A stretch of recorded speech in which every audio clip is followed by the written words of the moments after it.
Hi, my name is Jay Sugarman, and I want to welcome you to Innovation Showcase. The main purpose of this ongoing series is to inform viewers about exciting innovations and creative individuals across the fields of business, science, technology, education, and the arts. Today, via Zoom, we're fortunate to have as our guest Jeanne Williamson Ostroff. Jeanne is a highly accomplished mixed media artist, and she's also a digital media manager for the city of Watertown. Interested in working with the different grid patterns of construction fences, her artwork is a combination of printmaking, painting, and collage on fabric. During the program, Jeanne will be informing us about her current exhibition entitled Wordle Paintings, which is on display until January 25th at the Watertown-based Storefront Art Projects Gallery. We'll go on a behind-the-scenes tour of the exhibition and in the process come to better understand and appreciate how Jeanne goes about creating her unique and very engaging creations. Let's start by meeting Jeanne and then finding out all about her artistry. Welcome, Jeanne. So delighted you're able to be here. Thank you. I'm so glad to be here. The other day I had the wonderful opportunity to visit the gallery, to enjoy the exhibition, eager to find out more and have you inform viewers. But before we jump right to that, I think it would be of interest to hear a little bit more about your background, perhaps artistic interest, professional interest, please. Sure. I have a bachelor's degree in textiles and crafts from the Philadelphia College of Art a long time ago. Mm. And I have a degree in art education from Massachusetts College of Art. And I do not teach directly. I teach through my job in Watertown by informing the public about what's going on in the city. But I really love to do artwork with fabric when I'm not at work. And how'd you become interested in that type of artwork? Well, I've been interested in fabric since I was like 15 years old, because I've been sewing since then, maybe even younger. But I just love fabric. I went to college and I was going to do graphic design and industrial design, but those were not really my skill set. And then I chose jewelry making, which after 2 years, my professors said, do you really want to be doing jewelry or using fabric? So I switched over my senior year to fabric. And because it was in the crafts department, I didn't have to start back from sophomore year. I just love fabric. Wherever I go, I'm looking at fabric, I'm buying fabric, I'm touching fabric, I'm appreciating other people's fabric. Mm. Being a mixed media artist, what appeals to you about working in the different mediums? That's a good question. I like to paint and print and sew. So working with fabric by doing mixed media, I get to do a combination of whatever it is that I feel like will express what I want to do. So I don't feel like I'm stuck with just like sewing and doing piecework like a quilter would do, which is great, but I prefer to use my own, paint and sew and gluing sometimes. Mhm. Before we enjoy the current exhibition, for those maybe not familiar, hard to believe, but may not be familiar with the web-based game Wordle, would you just share a little bit what's involved? Well, I'm not a long time Wordle player. I am a new one. I've only been doing it for about a year and a half, maybe. But Wordle is a grid of 5 across squares and 6 down. And every day there's a new word, and this is in the New York Times. And you click on play, and you guess a word that's 5 letters. And a lot of people have their own favorite word that they use, and mine changes. But I always try to have 2 vowels and then 2 popular letters like T, C, H, or P, a few other letters. And so you pick a word, and if the letter is in the game, it turns yellow if it's in the incorrect spot and green if it's in the correct spot. And I did not think I could do this. I'm not really a games person. My family is. My husband does Wordle when he wakes up every morning. My son could probably do it in his sleep. He's a mathematician and he's really good at games. But for me, I thought I could never do it. But we split our New York Times accounts and I was able to do it after 3 years. because I didn't want to ruin my husband's scores. And I tried it and I'm like, oh, I'm not so bad at that. So I just started doing it. And then I noticed patterns. So I would screenshot every game I did, mostly when I won. I just started doing when I lost. And I started noticing patterns in the games. Yeah, no, being somebody who has started their day for the past 4 years with Wordle, really fascinated to see how you then applied it to these art creations. Can you share a little bit how it came about, the exhibition? Oh, sure. So I had not done any artwork for a few months because I was feeling a little stuck. And then I realized that I had all these patterns in Wordle, and I thought, all right, I'm going to try to make some paintings. So I printed my construction fence like I normally do, and I made the first painting. Actually, I didn't even make it. I made part of it, and I put it on my Instagram, which I do. A lot of artists don't do their process, but I do because otherwise I don't have that much to share that often. And the gallery owner, Ellen at Storefront Art Projects, wrote to me and she said, hey, want to have a show? Let's have a Wordle show. And I was like, okay. And I only had one piece. And this was back in like late August, early September. So I had a lot of work to do between then and when we hung the show at the very end of December last year. You know, before we go on behind the scenes tour of the gallery, could you just say a little bit more? Because I've come to find this fascinating too, your use of the construction grids. Mhm. How did you come upon this? What's appealing to working this way? Well, I love people who do paintings, drawings, or whatever of objects and landscapes, but I don't think that way. And I do think in grids, which it sounds weird, but I once had a job as a type designer for a company way back in the mid 80s doing type design when you're turning pixels on and off. And I can draw by turning pixels on and off. And I can't draw if I just am just drawing freehand. And when I saw the construction fences back in the early 2000s, I was like, huh, they're my grids. And I noticed sometimes they sag, sometimes they crack, sometimes they're square, sometimes they're ovals. But I just thought this is a great thing for me to start using in my artwork that will help me do my imagery. And so I started appropriating them by finding them on the side of the street, and then I started buying them, or people actually send them to me now or give them to me. So that's sort of how that all started. Nice, nice. Well, we're fortunate to have a selection of images that first we'll take a tour of the exhibition, and then we'll look at a few up close and get a better sense of how you go about your process and creating. So I know this is a wide shot that people would see one part of the gallery area, which have to say is just a fantastic space for local artists to share creative endeavors like yourself. Would you just say a word about storefront art projects?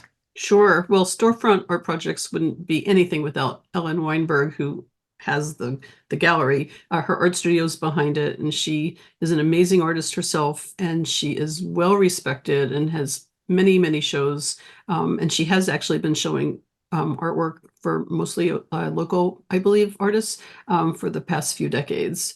And I met her a number of years ago before the pandemic, and then I started visiting the gallery and she invited me to do this. Wonderful, wonderful. Well, as we tour a little, just give us a sense on maybe how things are laid out a little. We did it by color and by pattern.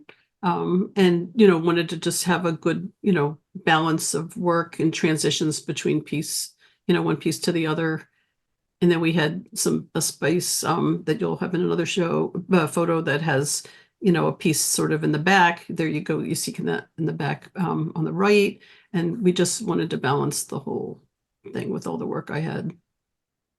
And you're saying when Ellen first contacted you, you had only done Part of one, most of one.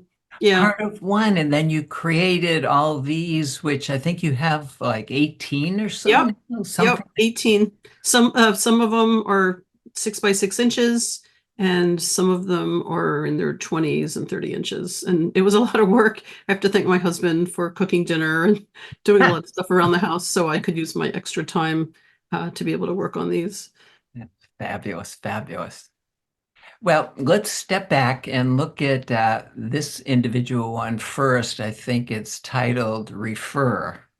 Yes, well, every piece is named by the word in the top puzzle in the left. I started to name them with lots of names and have and more, and I thought that's really clunky. So refer is if you look at the top left corner, that's the puzzle that's there.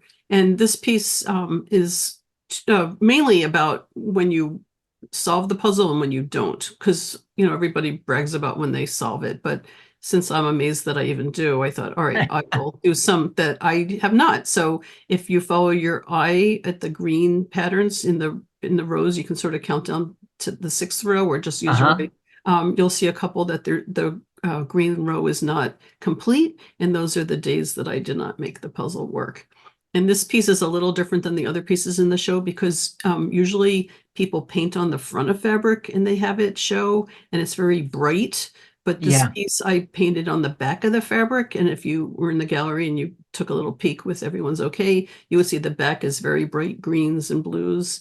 But here it's muted because it's only where the paint shows through the fabric, which I like because it gave a chance for the cross stitches to show. Sometimes they get lost, and I should actually talk about why there's cross stitches in this or in most of the paintings. But anyway, so that's why it's just refer, because that was the first puzzle. What's the process you go about to create one of the different designs from one to another? Well, I've been starting with recycled or upcycled tablecloths that either people give me or I've gotten on eBay. And what I do is I put the fabric down on my work table on top of a construction fence pattern. And I think I used mostly just square ones for everything. I don't remember at the moment. But anyway, so I put the fence down, and I use a brayer, which is like a roller like you would use to paint your house, but it's hard. And I use fabric paint, and I just get the brayer, wet. It doesn't saturate because it's hard, and just roll the paint out on the construction fence, and you pick up the texture of it. It's sort of like if you remember doing gravestone rubbings when you were younger with a crayon. It's really the same thing, but with fabric paint. The trick for me is to know if the fabric is thin or thick, and how much the paint will seep through to the other side of the fabric. And this one, I would have preferred that it soaked through a little bit more, so it was a little brighter, but it works just fine. And then I take it from there. I stitch the grid when the fabric's dry, and then I start adding other color or some stamping or collage elements to it. Now, do you have a clear sense at the beginning what the different color schemes are going to? Oh, yes, usually. And actually, this wasn't my best because there's actually two blues and it's hard to see, but it doesn't matter because it's the green, which is the finished puzzles that I wanted. And I also didn't stick with the colors of the Wordle puzzles. But the first one I did sort of, but this one is different. No, I sort of wish I had used a different blue, but it's not really the point. But yes, I do think about the colors ahead of time because I want to make sure that it works with the cross stitches or with anything else, just so people understand what's going on. Well, let's go to the next one, Mushy. Yep, top left. That was the puzzle that day. This one is about the empty space in the puzzles. So when you win the puzzle on the sixth entry, there's no white space. But as you'll see here, there's a white space between the rows of many of them. And in the very middle, it's hard to see, but there are orange lines. That's just a space because I had too many rows and I wanted to just have some space between it. But so sometimes you win on the last entry, the sixth one, sometimes on the second or third or fourth. So, and I've never been lucky to win on the first word, but that would be fun. But anyway, that's what this one's about. And the additional designs, say in the corner, do you have a clear sense of that at the beginning, or does that come some inspiration at The cross stitch embroidery? Yeah. Oh, no, I didn't do that. That's from the tablecloths. So thinking back to when I was a kid, you did puzzles and played games on a table. And I thought I would use tablecloths as the basis of many of these paintings because it's thinking back to those days, because now people play Wordle on their computer or their cell phone. So I just wanted to show the contrast of what it would be like, and of course, fabric. And another nice feature that you include in some little written description are the dates of the puzzles and the words that you're representing. Yes, on my website I have that. And then on the little 6x6 ones, where there's 9 of them towards the back of the gallery, I actually hand wrote them on the back of each piece. So if anyone wanted one of those, they would know exactly what it is. If Mm, you wanted to know if you're looking at a big one, you'd have to go to my website. But I do tell that. I kept track of that. nice, nice. This next one incorporates, as you described earlier, a lot of the colors of the traditional Wordle, and this is entitled Occur. Yep, this is the first one I did. I actually started with, this is an applique tablecloth I used, which I've never done before, but the colors of it made me feel like this would work as a Wordle puzzle using, the colors as close as possible. I did all the dotted squares in the middle, and it was really hard because I had to switch colors and try to be straight. And after doing however many that is, I was like, oh my God, I'm not going to be able to do this. It's too much. And I thought it needed contrast. So I started using the big circles instead. And Mm, I actually like it. But it's funny because when I was finished with it and I photographed it, I was like, oh my God, it looks like a Parcheesi board. yeah, It's yeah. not, but it's sort of funny in a way because that's another game you would play on a table. That's very appealing, very appealing. Thank you. This next one, in addition to hearing about the process, has an interesting backstory. Would you please share it? Absolutely. So my son doesn't hesitate to tell me the games he plays and show me, and I'm very fascinated. My husband too. But when I told my son I was doing Wordle and I was so proud of myself for being successful, he said, "Oh, well, talking about successful, look at this." And he showed me one of the ones he did in Hungarian. He spent a semester in his junior year in Hungary studying mathematics. And I said, "Could you send me a screenshot of that, please?" So I decided to use that in a piece, and this fabric reminded me of when we went to visit them there. There were a lot of textiles with this kind of blue and white contrast, as there are in other countries too. But anyway, so I decided to do that. And the colors for Wordle are different. There is a maroon and a darker green instead of, the lighter green and the yellowy gold color that we use. No, the colors work so well there, and what you've provided for the backdrop just goes so well, so well.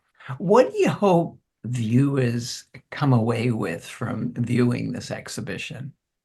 That Wordle's fun. That there's more to a game than you think sometimes. For me, it's the grids, whether I'm playing or not, whether I'm winning or not. I met a woman at the opening who takes every word, excuse me, that she uses to try to solve a puzzle, and she makes a sentence about it, and she writes a few paragraphs Wow. about what the word could be. She just this fiction, and it was so fascinating to me because I'm not a word person. I'm a visual person, so people are using Wordle patterns or the words themselves different ways, and that's pretty fascinating. So this is my take on it. Nice, nice. I know the opening reception the other day, what was some of the reaction and feedback you got? Well, people really liked it because I don't think they think about the grids when they're playing it. They like seeing it. They got to meet Tracy Bennett, who's the Wordle editor. She was there, which was just such a joy. She's a wonderful person, and she was very interested in it. People spoke to her about Wordle, and they asked her questions, as did I. It was just like a dream come true. Everything about this has just been wonderful. No, that's fabulous. Yeah, what a bonus to have Tracy, who in her own way has become unsuspectingly, I think, a celebrity, Yeah, uh, yeah, given the popularity of Wordle now throughout many people's everyday lives. definitely.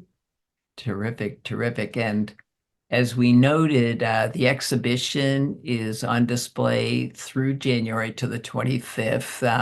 So definitely encourage people to make their way to Storefront Art Projects in Watertown and enjoy that, as well as other upcoming exhibitions. And I do want to note, though, I'm sorry to interrupt you, but the gallery's only open Tuesdays and Saturdays from 1 to 4. oh, good point. I think it might be Thursdays and Oh, Saturdays. sorry. Yes. Yep. Yeah. No, Thursdays and Saturdays. Good to know. Thank you. We referred to a little bit, and the time remaining would like to hear much more because as much as I'm a Wordle fan and definitely enjoyed your exhibition, really fascinated with your grid approach to thinking throughout a number of topics. One that you've documented, we have an example in the gallery, but on your website are the steps you take walking. Would you share a little bit about how this began and what we're seeing in front of us? Sure. I don't remember which year this is, but this is a painting of, oh no, I do know. This was last year. This is Yep. not in the show. This is on my website. This is my walking painting for 2024. And it documents the steps I walked every day for the year. Every day gets an icon for how many thousands it is. If it's black, it's under 10,000 steps. If it's red, it's 10,000 to almost 20,000, and yellow is 20,000 and above, which I had a good year, I guess we could say in quotes, of walking over 20,000 steps. I don't think I had a good year for over 10. When I did this in the pandemic in 2001, no, 2000, it was almost all red because I was working at home and I needed to get out of the house, and I walked, 2 to 4 miles at minimum every day. But anyway, so this is it.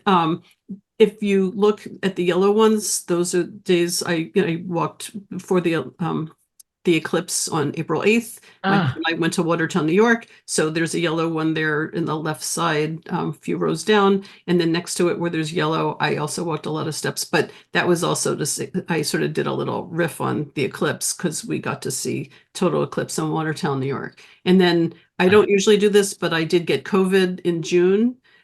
So I did put this, I made fake strips of COVID tests there. So it just shows my walking that day. And and actually one day when I was getting over COVID, I actually walked over 10,000 steps, and I still did walk, but I stayed away from all my neighbors. And then at the end of the year, when I visited my son in Seattle, and then on New Year's Eve, I walked over 20,000. But anyway, it just makes a nice pattern to just see this. For me, it's really good to just see, like, all right, am I walking my goal? Am I not walking my goal? What can I do better? I have explanations about if it's raining or too cold, or if it snowed, if I was away. And I've been doing this. I did 8 years. I'm on my ninth year. I wasn't going to do it because I was busy with this, the Wordle paintings, but I was like, Jeanne, just do it.